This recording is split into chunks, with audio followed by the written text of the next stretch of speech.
Segundo a OMS, a Organização Mundial de Saúde, quase 5% da população brasileira sofre de compulsão alimentar. Esse número é quase o dobro se comparado à população mundial. Recentemente, a compulsão ganhou foco por ser explicitada por Yasmin Brunet no BBB e menosprezada por Rodriguinho, que também participa do reality. Eu já falei aqui algumas vezes sobre o meu quadro de transtorno alimentar e eu acho mais do que importante a gente conversar sobre compulsão e amor. E além do olhar de quem teve compulsão, eu quero trazer um olhar psicanalítico para esse quadro que tem crescido consideravelmente, não apenas no âmbito alimentar. A gente tem que pensar também em compulsão sexual, no crescimento dos acumuladores compulsivos, do aumento da compulsão por álcool, por drogas, por compras online. A pergunta que eu quero trazer aqui é quais faltas e afetos são negadas ou tamponadas com esses excessos. No Brasil, cerca de uma pessoa a cada 50 sofre de transtorno obsessivo-compulsivo. A gente entende obsessões como ideias, pensamentos e impulsos que surgem de maneira repetitiva, geralmente acompanhados de um sentimento de medo e culpa por serem inapropriados e indomáveis. As compulsões são as manifestações físicas dessas obsessões, que geram comportamentos ou rituais intrusivos e descontrolados. Alguns sinais que podem indicar uma possível compulsão envolvem essa dificuldade para a gente controlar a própria vontade. Um alívio no momento que você cede à vontade, mas logo depois uma culpa e uma vergonha dos episódios compulsivos porque você não tem o menor controle. Aí você começa a mentir sobre o comportamento. Tem raiva quando não consegue praticar o ato compulsivo e raiva quando pratica. Aí a gente entra num looping de ansiedade, angústia, tentativa de resolver esse mal-estar com uma compulsão, descontrole, aumento do mal-estar e a gente volta para a ansiedade. Recorrendo a Freud, eu quero trazer um pensamento sobre neurose obsessiva, né? Neurose obsessiva foi uma neurose muito trabalhada por ele e ela é caracterizada por esses pensamentos obsessivos, que são ideias intrusivas, persistentes, e compulsões, que são esses comportamentos repetitivos realizados teoricamente para aliviar uma ansiedade, aliviar esses pensamentos, mas que trazem ainda mais ansiedade. O que o Freud coloca é que essa neurose obsessiva compulsiva surge porque a gente está tentando não lidar com outros pensamentos que estão recalcados. E aí o que ele fala, né? Tudo começa com esse pensamento obsessivo. Então você está no lugar, mas você não está presente. Porque você já está com esse pensamento indesejado, repetitivo, sobre algo ruim que vai acontecer. Se você quer comer ou não quer comer, se você deveria beber ou não deveria beber. É sempre relacionado a um conteúdo proibido, inaceitável, que você tem que se conter. E às vezes de tanto conter, você explode numa compulsão. Para aliviar essa angústia, essa ansiedade, esse pensamento, aí na neurose obsessiva, ou você realiza compulsões, ou você fica obsessivamente pensando sobre aquilo. Essa situação de falta de controle. E eu penso que essa falta de controle, ela tem muito a ver com o efeito rebote de uma sociedade que nos pede controle o tempo inteiro e que nos pede para evitar conflitos. O Freud acreditava que essa neurose obsessiva estava ligada a conflitos intrapsíquicos, especialmente entre os nossos impulsos e desejos inconscientes e o nosso superego, que é essa instância moral. Então, a gente recalca tantas vezes a raiva, a dor, a fome, o prazer, que uma hora a gente se descontrola. O que é angustiante? Eu sinto que os comportamentos compulsivos têm crescido por dois grandes motivos. Primeiro, a gente não está conseguindo sustentar o vazio, o desconforto, a falta. Quando a gente come compulsivamente, compra compulsivamente, bebe compulsivamente, é quase como se fosse um movimento ali desenfreado para não sentir a falta. A falta, que muitas vezes a falta de um amor faz, e é por isso que eu quero falar sobre isso aqui, a falta de uma promoção no trabalho, a falta da resposta do cara sobre se vocês vão sair ou não. A gente está num mundo que nos promete tanto controle. Afinal de contas, você pode controlar a quantidade de passos que você dá no seu relógio, você controla o seu pulso também no seu relógio, você controla a viagem de Uber do seu filho pelo seu celular.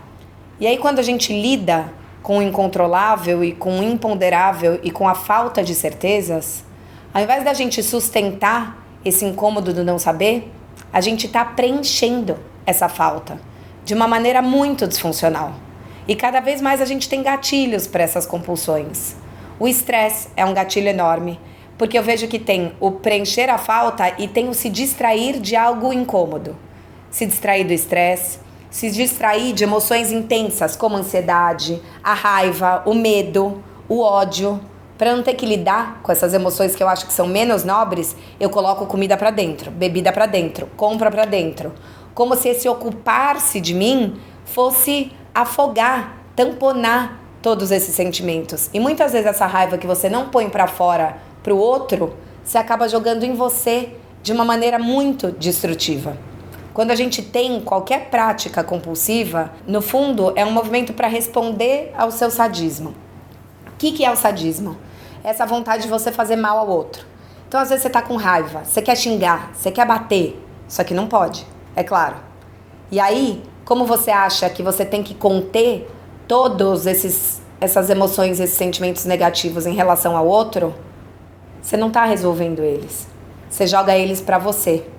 E aí, em resposta ao estresse, ao recalque, ao não elaborar, não poder falar, tô com raiva dessa pessoa, queria xingar mesmo, tô com medo, tô com inveja.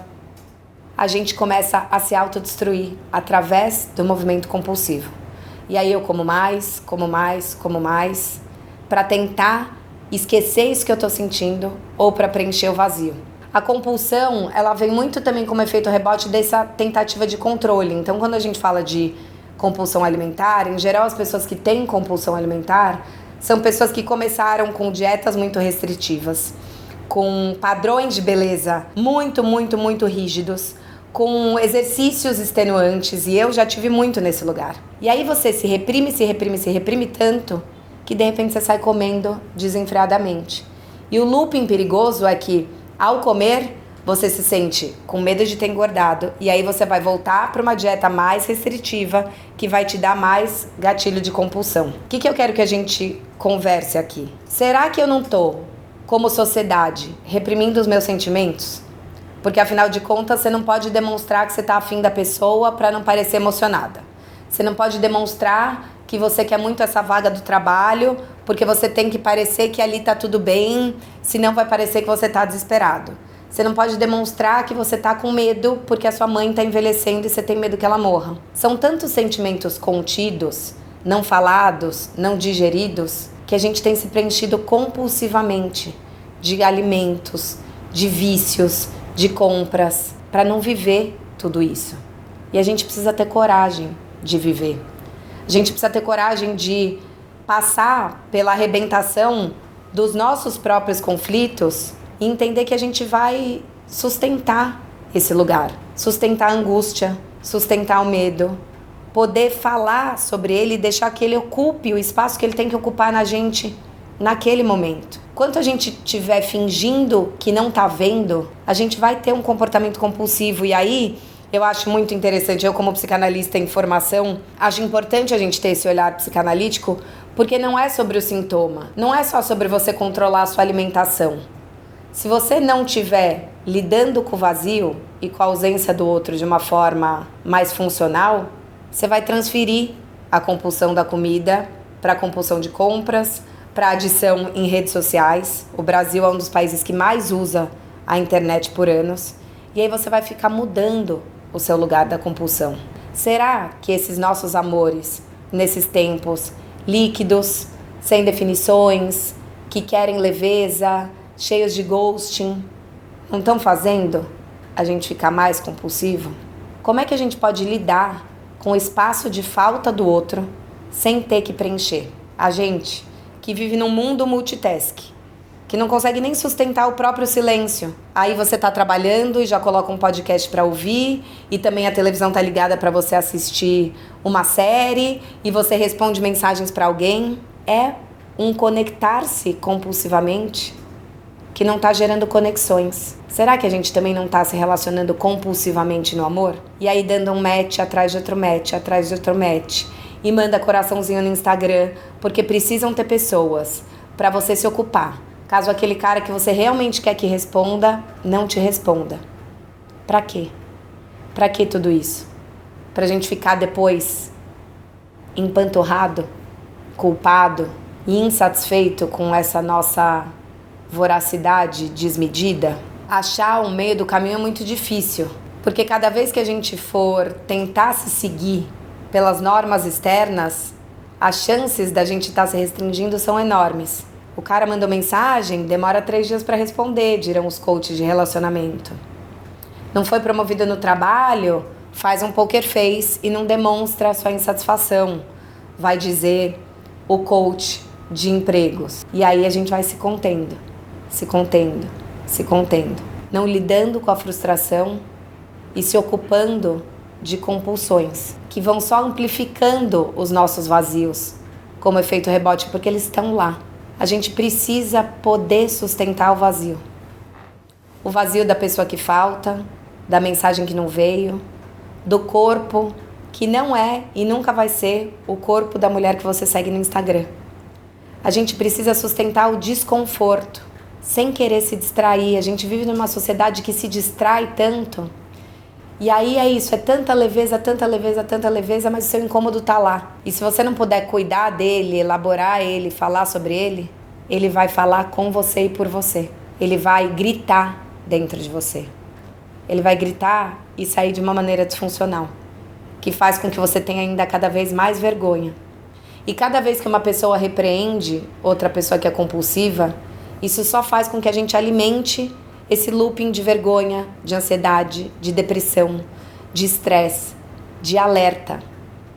Presta atenção, não é uma bobagem, não é falta de vontade ou de disciplina. É o seu inconsciente gritando. Ele está gritando porque a gente quis calar ele. Então que a gente possa dar voz aos nossos vazios, aos nossos medos, às nossas vontades, para que elas não tenham que se rebelar com a gente.